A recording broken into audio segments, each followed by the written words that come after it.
और हिंदी के एक नए एपिसोड में आपका स्वागत है। और इस वीडियो में हम पहले बात करने वाले हैं F414 इंजन डील को लेकर आई एक रिपोर्ट से। F414 डील को लेकर के भी रिपोर्ट सकारात्मक ही आ रही है, जहां पर बताया जा रहा है कि अब यहां पर डील फाइनलाइजेशन के अंतिम चरण में पहुंच चुकी है। बस यहां पर एक औपचारिकता ही बाकी है और उसके बाद भारत के जो बेसिकली F414 इंजन होने वाले हैं, इनकी डील को फाइनलाइज कर दिया जाएगा अमेरिका के साथ। उम्मीद जताई जा रही है कि मार्च 2026 में इस डील को फाइनलाइज कर दिया जाएगा और तकरीबन 3 वर्ष के बाद यानी 2029 तक जो पहला इंजन है, ये हिंदुस्तान एरोनॉटिक्स लिमिटेड की तरफ से डिलीवर भी कर दिया जाएगा। ये इंजन 80% ट्रांसफर ऑफ टेक्नोलॉजी के साथ भारत में ही बनाए जाने हैं।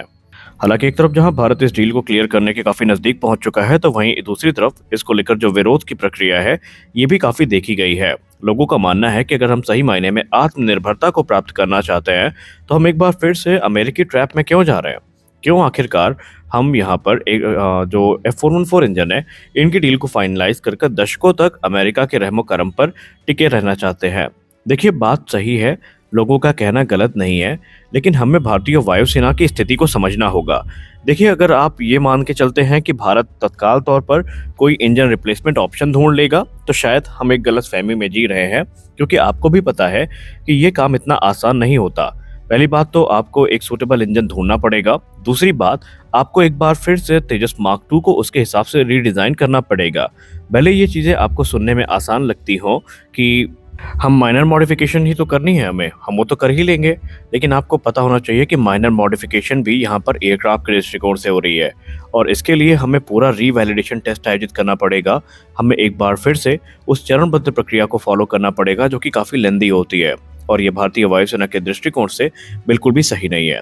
लेकिन ये भी सही है कि हमें पैरेलली एक दूसरा इंजन ऑप्शन जो स्वदेशी हो, इसको एक्सप्लोर करते रहना चाहिए। हमारी अगली बड़ी अपडेट आ रही है Su-57 फैलन को लेकर के।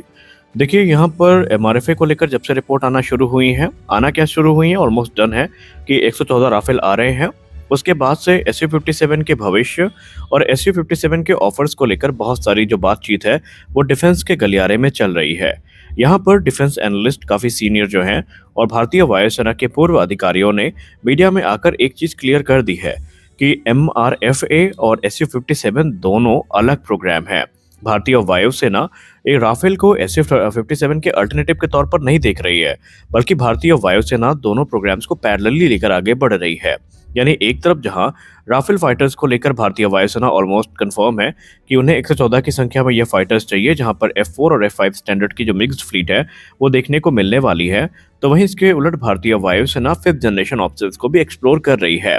हालांकि आपको बता दें कि 114 राफेल फाइटर्स के अलावा भारतीय वायुसेना 2 से 3 स्क्वाड्रन Su-57 की तरफ भी देख रही है।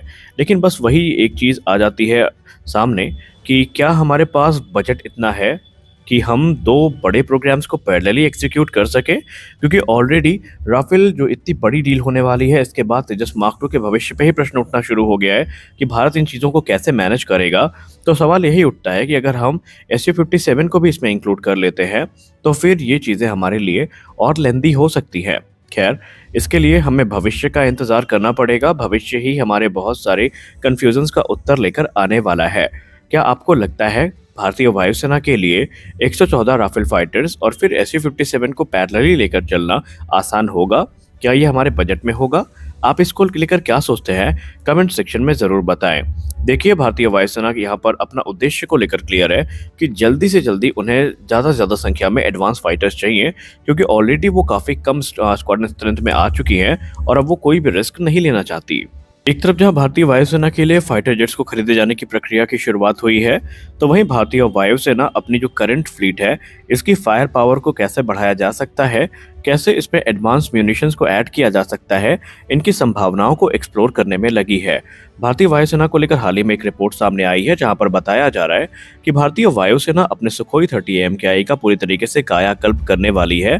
करंटली सुखोई 30 AMKI, रही बात ब्रह्मोस मिसाइल की, तो 2.9 टन वजनी ब्रह्मोस मिसाइल में सिंगल मिसाइल को ही कैरी करने में सुखोई 30 AMKI सक्षम है।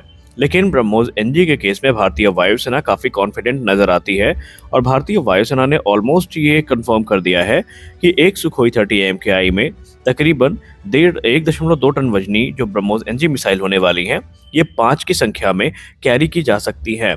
इसके अलावा दूसरे जो अदर ऑप्शंस हैं इनको भी एक्सप्लोर किया जा रहा है। इसमें नज्म एमआर और इसके अलावा जो हमारी भविष्य की long range land attack cruise missile है इसको भी कंसीडर किया जा रहा है। सबसे खास बात, डीआरडीओ ने हाल ही में जो अनाउंसमेंट करी है कि वो एक दूसरी air launch hypersonic cruise missile पर काम कर रहे हैं, वो भी पर्टिकुलरली सुखोई 30 MKI को ही ध्यान में रखकर विकसित करी जा रही है। ये बात अलग है कि बाद में उसे भारतीय वायुसेना के दूसरे फ्रंटलाइन फाइटर्स में इंटीग्रेट किया जाएगा, लेकिन जो प्राइमरी प्लेटफॉर्म होने वाला है उसके लिए वो फिलहाल सुखोई 30 MKI भी होने वाला है। हमें ये बिल्कुल नहीं भूलना चाहिए कि हमारे पास इस समय जो दूसरी मिसाइल ऑप्शन है ये भी उपलब्ध है, जिसमें रुद्रम सीरीज की मिसाइल्स हैं। रुद्रम को लेकर भले ही हम सब जानते हैं कि यहाँ पर वो एक एंटी रेडिएशन मिसाइल है, लेकिन हम ये भी भली भांति जानते हैं कि रुद्रम 2 और रुद्रम 3 के जो ग्राउंड बेस्ड वेरिएंट है वो भी हमें देखने को मिलेंगे, जो कि एंटी रेडिएशन रोल के साथ साथ जो ग्राउंड स्ट्राइक मिशंस हैं इन्हें भी एग्जीक्यूट करने में सक्षम होंगे। और ब्रह्मोस 2 तो ऑलरेडी इस लिस्ट में मोस्ट फेवरेट है ही। तो देखना है कि भारतीय वायुसेना इस प्रोग्राम को कैसे एग्जीक्यूट करती है। भारतीय नौसेना ने एक बार फिर से इंडिजिनस प्रोग्राम का दम भरा है और भारतीय नौसेना ने एक बार फिर से ये सिग्नल दिए हैं कि वो तब तक किसी विदेशी प्लेटफॉर्म की तरफ नहीं देखेंगे जब तक कि उनके पास जो इंडिजिनस ऑप्शंस हैं वो उपलब्ध होते हैं। उन्होंने ये भी क्लियर कर दिया है कि उनका जो सेकंड इंडिजिनस एयरक्राफ्ट कैरियर होने वाला है, जिसको हम IAC-2 के नाम से जानते हैं, इसमें बहुत सारी जो मेजर मॉडिफिकेशंस हैं वो की जानी है। उन्होंने कहा, आईएनएस विक्रांत निसंदेह हमारे लिए एक गर्व का प्रतीक है, लेकिन हम इस समय अपनी लॉन्ग टर्म एम्बिशन को ध्यान में रखकर आगे बढ़ रहे हैं। अगर हम इंडियन नेवी से जारी की गई रिपोर्ट्स की बात माने तो इंडियन नेवी ने फॉर्मली ये मैसेज कन्वे कर दिया है मिनिस्ट्री ऑफ डिफेंस को कि उन्हें तकरीबन 3 एडिशनल एयरक्राफ्ट कैरियर्स की जरूरत है, ताकि वो भारत की एक बड़ी जो कोस्ट लाइन है उसको शेप गार्ड कर सके। लेकिन उन्होंने ये भी कह दिया है कि हमें ना सिर्फ इंडिजिनस एयरक्राफ्ट कैरियर्स की ज़रूरत है, बल्कि इसमें जो उड़ान भरने वाले प्लेटफॉर्म है ये भी भारतीय नौसेना को इंडिजिनस ही चाहिए। अब आप समझ चुके होंगे कि यहाँ पर किस प्लेटफॉर्म की बात हो रही है। यहाँ पर बात हो रही है मुख्यतः जो हमारे टेडबीएफ प्रोग्राम है। जी हाँ, twin engine deck based fighter, जो कि हमारे लिए हमेशा से ही एक उत्सुकता का विषय रहा है और अभी जब से भारतीय नौसेना प्रमुख ने पब्लिकली उसको अनाउंस किया है उसके बाद से हम ये मान के चल रहे हैं कि twin engine deck based fighter में अब तेजी देखने को मिलेगी और ये तेजी भारतीय नौसेना के हित में होगी। हालांकि अभी भी चाहे हम जितना तेजी दिखा लें, उसको हम सब जानते हैं कि CCS का अप्रूवल नहीं मिल पाया है और ये अप्रूवल कब तक मिलता है इस पर भी टिप्पणी नहीं की जा सकती है। खैर, ये प्लान काफी अच्छा है भारतीय नौसेना का, जहां पर वो इंडिजिनस वे में अपने प्रोग्राम्स को आगे बढ़ा रही है। और जिस प्रकार से भारतीय नौसेना ने इंटरेस्ट दिखाया है, आने वाले निकट भविष्य में हमें कुछ बड़ी अपडेट्स जो है वो भी देखने को मिल सकती हैं। तो आपका इसको लेकर क्या विचार है? क्या 3 एयरक्राफ्ट कैरियर और बड़ी संख्या में टेडबीएफ का जो एम्बिशन है ये जल्दी पूरा हो पाएगा? आप अपनी राय कमेंट सेक्शन में जरूर दीजिए। आज के इस वीडियो में बस इतना ही। आशा करते हैं यह वीडियो आपको अच्छी लगी होगी। वीडियो अच्छी लगी वीडियो को लाइक करिए, नए चैनल को सब्सक्राइब करिए। मिलते हैं अगले वीडियो में, तब तक के लिए जय हिंद।